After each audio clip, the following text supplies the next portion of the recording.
Ini adalah Red Magic 11S Pro, HP gaming yang makin gua kulik, malah makin bingung ya. Ini beneran HP baru atau cuma Red Magic 11 Pro yang dikasih tambahan huruf S doang? Soalnya sekilas kelihatan mirip dan fitur gamingnya juga masih lengkap. Jadi sebenarnya apa aja sih yang berubah?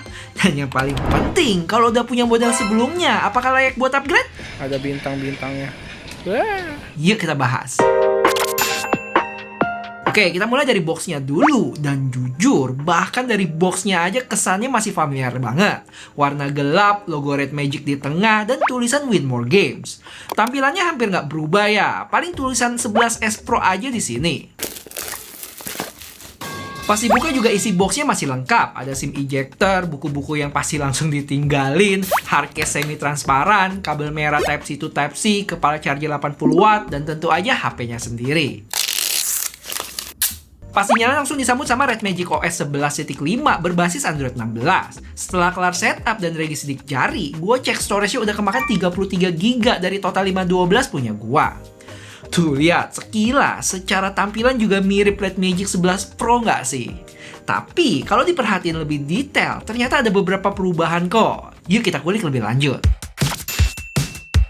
Impresi gue sama HP ini jelas, no debat, ini HP gaming banget. Back transparan, lampu joget-joget di mana-mana. Ada kipas sama liquid cooling yang jalan di belakang. Buat gamer yang kayak gini emang susah buat nggak diliatin.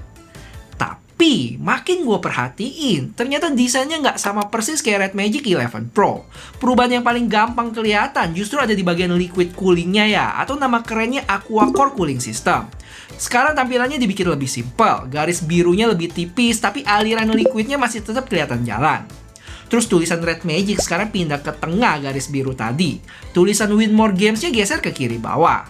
Habis itu logo Red Magic-nya juga sekarang lebih bersih karena garis siku sama beberapa bautnya dikurangin. Bahkan di bagian chipset sekarang ada tambahan tulisan leading version. Dan ini bukan cuma hiasan ya, nanti kita bahas apa artinya pas masuk di spesifikasi. Dan untungnya buat kamera belakang juga masih rata nih guys. Buat kalian yang sering naruh HP di meja sambil main game, enak banget karena nggak goyang-goyang. Sedangkan bagian depan masih sama tuh, layarnya tetap bersih tanpa tompel-tompelan dengan ukuran 6,85 inch. Kamera selfie-nya juga masih under display dan feel genggamnya juga masih khas Red Magic. Kotak, gede, berbobot sekitar 230 gram dengan ketebalan 8,9 mm. Oh ya, buat settingan kipas, liquid cooling, shoulder trigger, dan lain sebagainya nggak gue bahas detail lagi ya, karena udah pernah gue kulitin di video Red Magic 11 Pro sebelumnya. Overall, menurut gua, desain barunya justru lebih elegan. Aura gamingnya masih dapet, tapi sekarang kelihatan lebih rapi dibanding sebelumnya. Next, kita ke spesifikasi. Yang lengkapnya teman-teman langsung lihat di layar aja ya. Mulai dari layar, baterai, kamera, sampai cooling system yang masih segila sebelumnya tuh. Rame bener dah. Cuman pertanyaan paling penting, bedanya sama Red Magic 11 Pro apa? Ada beberapa. Yang pertama, chipset. Sekarang dia pakai Snapdragon 8 Elite Gen 5 leading version. Jadi ini bukan chipset baru, tapi versi Snapdragon 8 Elite Gen 5 yang di overclock. Clock speed maksimalnya naik dari 4,61 GHz jadi 4,74. Terus perubahan kedua ada di RAM. Kalau sebelumnya LPDDR5T, sekarang jadi LPDDR5X Ultra. Mana yang lebih bagus? LPDDR5T itu secara speed masih unggul ya, sedangkan LPDDR5X Ultra lebih fokus ke efisiensi daya. Jadi masing-masing ada plus minusnya.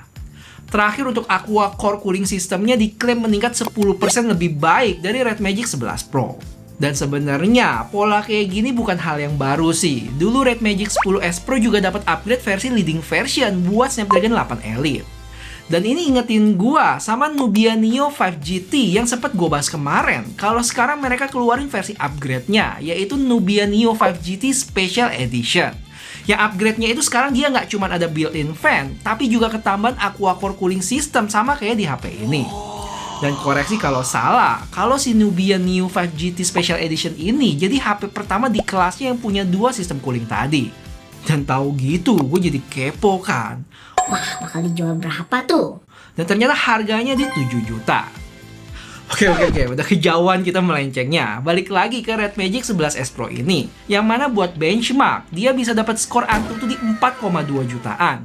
Skor tertinggi yang pernah gua dapat. Sedangkan 3D Mark Stress Test yang bisa dibilang simulasi tes saat kita ngegame berat, base loopnya tembus di 7955 dengan stabilisasi 75,3%. Tapi benchmark tadi gue jalani dengan kondisi kipas dan liquid coolingnya mati ya. Jadi gue penasaran nih, sebenarnya dua fitur ini beneran ngaruh atau cuma gimmick? Dan akhirnya gue tes lagi dengan kipas dan liquid coolingnya dinyalain. Dan hasilnya menarik. Dari sisi skor, hampir nggak ada bedanya. Selisih cuma 12 poin. Tapi stabilisasinya naik sekitar 3% tuh. Yang paling kerasa justru ada di suhu. Pas kipas dan liquid coolingnya aktif, suhu bagian depannya turun sekitar 1 derajat, sedangkan bagian belakang bisa lebih adem sampai 3 derajat. Jadi kalau balik lagi ke pertanyaan awal, kalau perubahan utama Red Magic 11S Pro ini ada di chipset, tipe RAM, sama coolingnya tadi. Selebihnya masih mempertahankan fondasi yang udah kuat dari 11 Pro. Speakernya juga masih mantap, fingerprint 3D ultrasonic masih ngebut, dan USB 3.2 Gen 2 yang juga tetap bisa dipakai buat display out. Kalau kalian mau bikin konten gaming juga cocok tuh. Nah, buat spek dan benchmarknya udah beres, tapi sekarang apakah pengalaman gamingnya semantap spesifikasinya? Tapi sebelumnya, kalau kalian suka gue bahas HP gaming kayak gini, jangan lupa kasih tahu gue dengan like video ini ya, biar gue tahu konten model gini emang masih pengen kalian tonton. Thank you dan mari lanjut ke gaming. Nah, lanjut ke gaming, karena secara fitur sebenarnya Red Magic 11S Pro ini masih sama kayak sebelumnya. Jadi gue nggak bakal bahas semuanya satu-satu lagi ya. Yang lebih lengkap bisa cek video gue sebelumnya ini. Yang paling gue suka dari Red Magic itu justru kelengkapan fitur gamingnya. Menurut gua sampai sekarang masih jadi salah satu yang paling lengkap. Tinggal geser switch merah ini di samping, langsung masuk ke Game Space 5.0. Nah, pas gamenya udah dibuka, baru deh seabrek pengaturan bisa diakses. Mulai dari performa, kipas, RGB, shoulder trigger, sampai monitoring CPU dan GPU semuanya bisa diatur. Buat game FPS juga enak banget. Shoulder triggernya beneran kepake. Jari telunjuk kiri bisa dipakai buat nyeker. Kalau yang kanan buat nembak. Sementara dua jempol tetap fokus sama gerakin karakter sama aiming. Ini ya, kalau udah kebiasa, bakal susah balik lagi ke HP yang nggak punya shoulder trigger sih. Belum lagi settingannya lumayan banyak. Plus masih ada fitur kayak scout mode, crosshair, sampai penguat suara langkah kaki yang lumayan ngebantu. Terus kalian dengerin deh, speakernya juga nendang banget,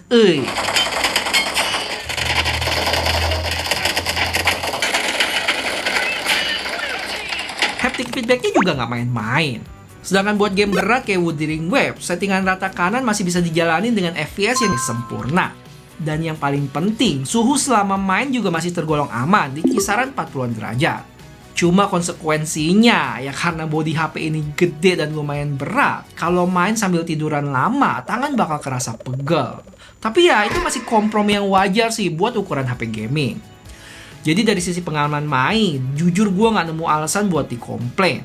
Justru karena Red Magic 11 Pro sebelumnya udah bagus, versi terbarunya ini tinggal nerusin aja. Nah, sekarang kita masuk ke kamera. Dan sesuai ekspektasi, jelas bukan jualan utama HP ini. Jujur, hasilnya ya seadanya aja. Stabilisasi video cukup bergejolak. Dynamic range sesekali overexposed. Dan di kondisi tertentu, gue sempet nemuin frame drop. You want more? More. Sedangkan buat kamera depan, ini emang konsekuensi dari teknologi under display. Hasil selfie-nya kelihatan sedikit berkabut. Bukan kotor ya, nih gue pastiin lagi. Udah gue bersihin tapi masih kayak begitu. Terus kalau ada lampu di belakang, biasanya bakal muncul efek bintang di sekitar lampunya tuh. Bintang-bintangnya di sini. Buat dokumentasi masih oke, tapi kalau buat vlogging jelas HP ini nggak cocok.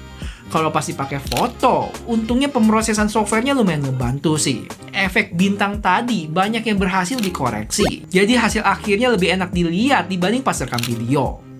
Kalau kamera belakangnya sendiri menurut gue masih aman, walaupun warnanya cenderung lebih nendang. Cuman overall masih layak lah buat cepret-cepret sehari-hari. Jadi, balik lagi ke pertanyaan awal di video. Menurut gua, Red Magic 11S Pro ini lebih cocok dibilang penyempurnaan dari 11 Pro. Bukan generasi baru yang banyak berubah.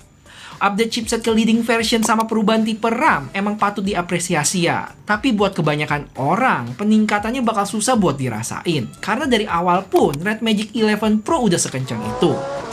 Jadi, kalau sekarang kalian udah pakai Red Magic 11 Pro, menurut gue nggak perlu upgrade. Selisih peningkatannya itu terlalu kecil buat jadi alasan ganti HP. Tapi, kalau kalian justru lagi cari HP gaming flagship dan belum punya 11 Pro, Red Magic 11S Pro ini masih jadi salah satu pilihan paling menarik. Performanya mentok, fitur gamingnya lengkap, cooling sistemnya seabrek, dan pengalaman main gamenya juga masih susah ditandingin. Emang harganya termasuk tinggi, varian 16 plus 512 dijual sekitar 22 juta. Sedangkan pas promo bisa turun ke sekitar 19 juta, beserta bonus-bonus yang bisa kalian lihat di layar. Tapi di sisi lain, HP ini juga susah buat dimendang-mendingin sih. Karena sampai sekarang, belum banyak kompetitor yang nawarin paket HP gaming selengkap Red Magic. Jadi ya tinggal disesuaikan aja sama budget dan kebutuhan kalian. Kalau prioritas utama emang gaming, Red Magic 11S Pro ini bisa jadi salah satu HP gaming paling komplit yang ada buat sekarang. Kalau penasaran atau mau cek harga terbarunya, langsung aja kepoin Red Magic 11S Pro sama Nubia Neo 5 GT Special Edition di Nubia Official Store yang ada di seluruh platform e-commerce, oke?